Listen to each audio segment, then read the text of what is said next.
ha vuelto a pasar. Después de aquella fuerte explosión que hubo aquí hace un tiempo, la Tierra se ha vuelto a abrir en el supervolcán de Yellowstone. Un trozo de suelo en el que los investigadores estaban hace solo unos días ha desaparecido en cuestión de horas, convertida en un cráter hirviente y siseante. Y esto es solo el comienzo de la historia.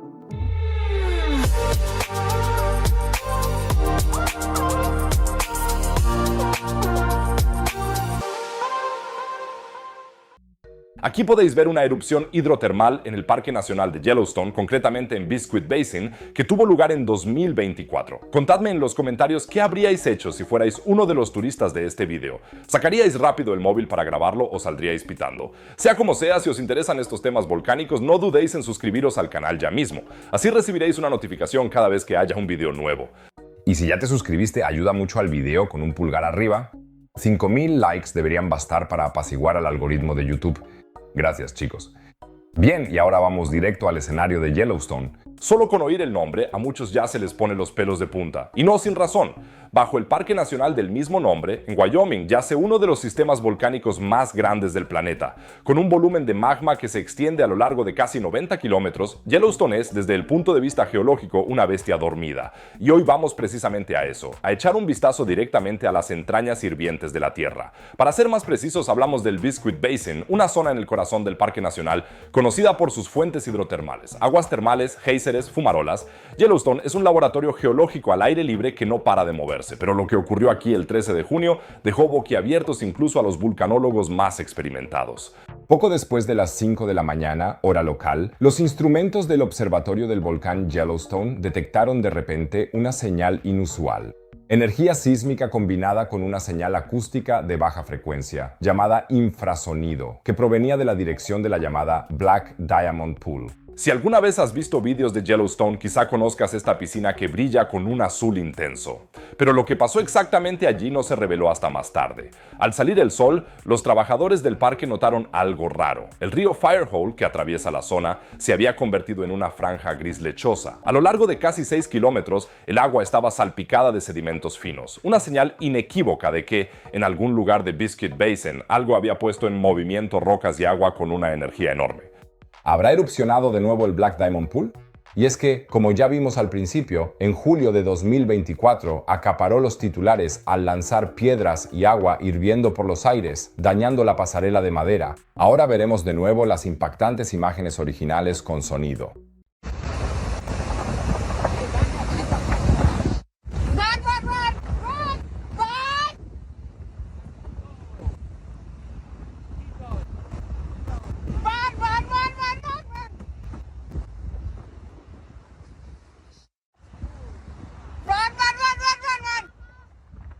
Sí, me preguntaba de dónde viene básicamente toda esa energía que impulsa el sistema de Yellowstone. Después de todo, vemos fuerzas inmensas actuando aquí. La respuesta de una pluma mantélica.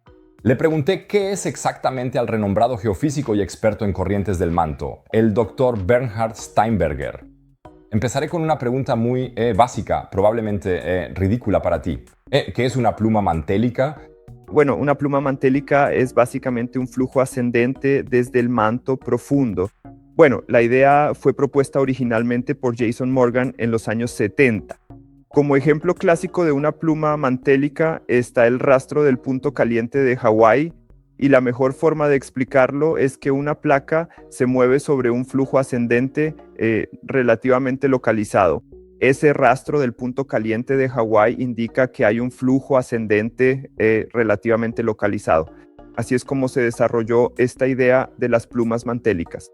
Ahora, basándose en modelos geodinámicos, si el manto se calienta desde abajo, es decir, el núcleo está más caliente que el manto, entonces como en una olla hay convección, o sea, flujos ascendentes, y estos flujos en los modelos geodinámicos casi siempre se forman como una especie de tubos que van desde abajo, desde el fondo del manto hasta arriba.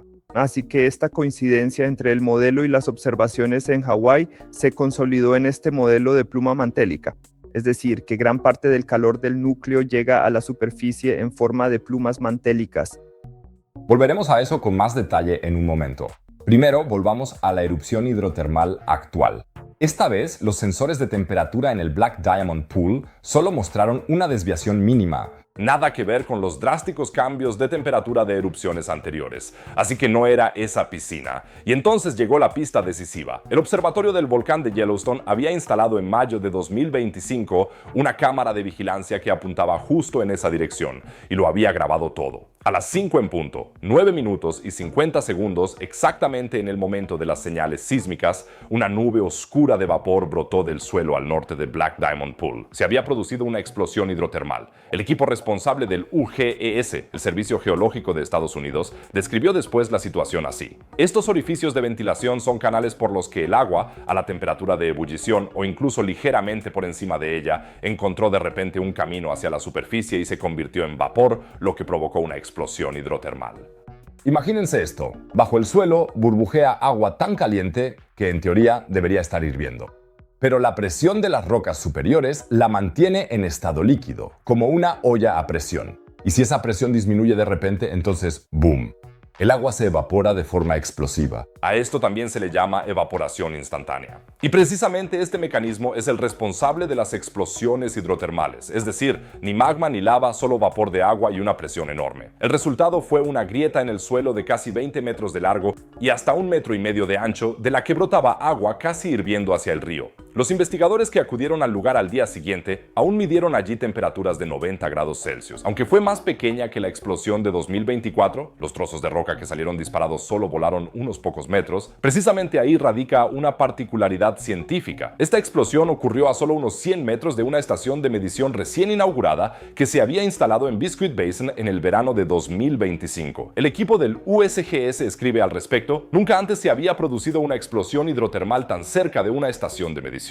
La explosión del 13 de junio ofrece, por tanto, una oportunidad única para comprender mejor este fenómeno natural crítico en el Parque Nacional de Yellowstone y posiblemente aprender más sobre posibles señales de alerta. En otras palabras, los científicos disponen ahora por primera vez de una gran cantidad de datos de medición del entorno inmediato de una explosión de este tipo, de antes y después. Es como si una aseguradora por fin tuviera grabaciones de cámaras de tablero tras años de recibir descripciones de accidentes de segunda mano.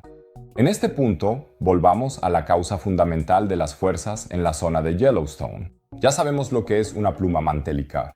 Pero, ¿cómo es exactamente la pluma mantélica de Yellowstone? Spoiler, bastante inclinada. Estoy intentando imaginármelo visualmente. La pluma originalmente viene de mucho más al sur, creo que de Baja California. Exacto, sí. El norte de Baja California. Ahí está, en el límite entre el núcleo y el manto. Luego sube hacia arriba. ¿Y cómo surge esa inclinación? ¿A través de qué factores en el interior de la Tierra se genera exactamente? Bueno, eso se genera prácticamente por una convección a gran escala. Sí, en el manto terrestre hay dos grandes corrientes ascendentes. O sea, aparte de las plumas mantélicas, probablemente hay otras dos grandes corrientes, una bajo el Pacífico y otra bajo África. Y hacia esa corriente del Pacífico es donde fluye el material del manto inferior. Y eso fluye básicamente desde América hacia el Pacífico Central en dirección suroeste. Eso significa que la pluma, que empezó más al norte, se vería arrastrada por este campo de flujo y su fuente se desplazaría cada vez más al sur con el tiempo. Y así es como prácticamente esta corriente se inclina. O sea, la pluma en el manto superior se mueve en una dirección distinta a la del manto inferior. Y por eso el conducto de la pluma se inclina de modo que ahora sube básicamente desde el sur o desde el sur-suroeste hacia arriba. Pero la historia no acaba ahí, porque cuando los investigadores volvieron a Biscuit Basin 2 días después de la explosión, el 16 de junio, les esperaba una sorpresa que dejó boquiabiertos incluso a los geólogos más experimentados. En el suelo, por el que habían caminado apenas unos días antes, se había formado un nuevo charco, gris, fangoso, burbujeante de unos 6,5 por 5,3 metros y hirviendo. Un golpeteo rítmico causado por burbujas de vapor que se formaban y volvían a colapsar resonaba por todo el terreno. 3 días antes, suelo firme, ahora un cráter hirviente. Biscuit Basin ha vuelto a hacer honor a su fama como una de las áreas hidrotermales más dinámicas e impredecibles de Yellowstone. El equipo del USGS resume la situación de forma acertada. Este suceso pone de relieve la naturaleza dinámica y peligrosa de la actividad hidrotermal en esta región. Y por si eso no fuera suficiente, el 18 de junio en las grabaciones de las cámaras aparecieron de repente chorros de agua que se elevaban entre 6 y 9 metros en el aire. El nuevo charco muestra un comportamiento similar al de un geyser. Todo esto demuestra que Yellowstone no duerme. Todo el sistema volcánico y por lo tanto el hidrotermal está activo y se producen una y otra vez erupciones impredecibles. Por cierto, por suerte Biscuit Basin llevaba cerrado a los visitantes desde el suceso de 2024, así que nadie resultó herido en el incidente actual, menos mal, porque dar un paseo por un suelo que se convierte en un charco hirviente en un abrir y cerrar de ojos quizá no sea una forma muy agradable de pasar el rato. ¿Qué nos llevamos entonces de todo esto? Yellowstone es y seguirá siendo una ventana al interior de nuestro planeta, y esa ventana a veces se abre de forma repentina, sin previo aviso en medio de la... Eso es precisamente lo que lo hace tan valioso para los científicos y tan fascinante para nosotros, los espectadores. En las próximas semanas, los investigadores analizarán los datos de la nueva estación y esperan incluso poder identificar, quizás por primera vez, señales precursoras de una explosión hidrotermal. ¿Hay sacudidas sísmicas o señales infrasónicas que precedan a una explosión de este tipo? Se podrá avisar a tiempo en el futuro. Serían hallazgos científicos sumamente valiosos, no solo para Yellowstone, sino para todos los sistemas hidrotermales del mundo. Y todo esto vuelve a demostrar lo importantes que son las estaciones de medición de cobertura total. El Dr. Steinberger también me contó algo más al respecto. Para la geofísica, en realidad sería deseable que toda la superficie terrestre estuviera cubierta de sismómetros. Entonces podríamos decir mucho más sobre el interior de la Tierra.